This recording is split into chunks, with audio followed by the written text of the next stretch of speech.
أنا أستلين ወንድሞቼ እንደምን አላችሁ ሾፌር ወገኔ እባላለሁ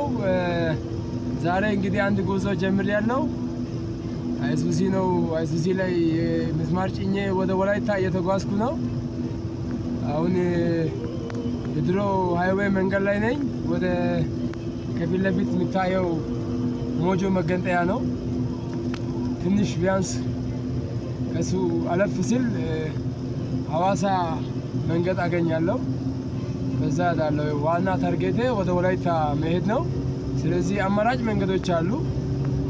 ሐዋሳ በዚህ አዳማ የሚወስድ መንገድ አለ ግን እኔ ጉዞዬ ወደ ወላይታ ስለሆነ የግድ ወላይታ የሚወስደውን አቅጣጫ መያዝ አለብኝና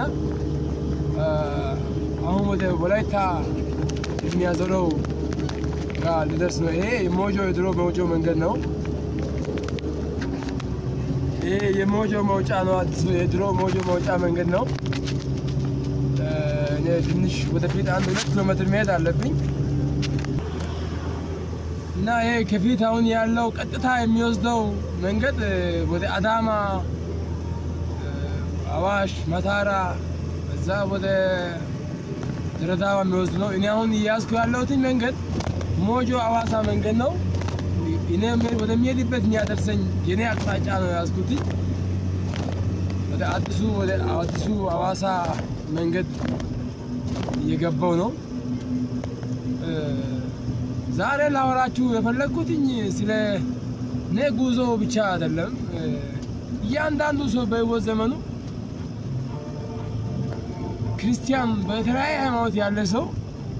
አንድ ዓላማ አለው ሁሉም ወደ መንግስተ ሰማያት የመግባት ነው ዓላማው ግን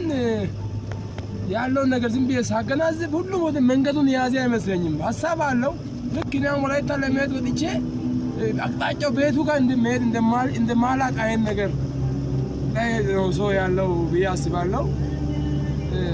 መንግስተ ሰማያት ለመግባት እግዚአብሔር ቃል ላይ የተቀመጠ ነገር አለ ኢየሱስ ክርስቶስ ነው መንገድ ነኝ ህይወት ነኝ እውነት ነኝ ይላል በኢየሱስ ክርስቶስ ካልሆነ በቀር ወደ እግዚአብሔር መንግስት መግባት እንደማንችል መጽሐፍ በደንብ አድርጎ ያወራልናል አቅጣጫው መንገዱን መያዝ አለብን በዛ መንገድ ብቻ ከሄድን ወደ መንግስተ ሰማያት ነው ከነ በቀር ወደ አብ የሚገባ የለም ካለ እንግዲህ ከኢየሱስ ክርስቶስ ውጪ ወደ እግዚአብሔር መንግስት የሚያስገባ መንገድ የለም ማለት ነው ይሄን ደግሞ ህያው የሆነ የእግዚአብሔር ቃል ነው የሚያወራልን ስለዚህ ወንድሞቼ ሆይ በየትኛው መንገድ ላይ ናችሁ በአዳማው መንገድ ናችሁ ወይስ ወደ ሞጆ የሚያስገባው መንገድ ላይ ናችሁ ወይስ ትክክለኛ ወደ ወላይታ በሚወስደው መንገድ ላይ ናችሁ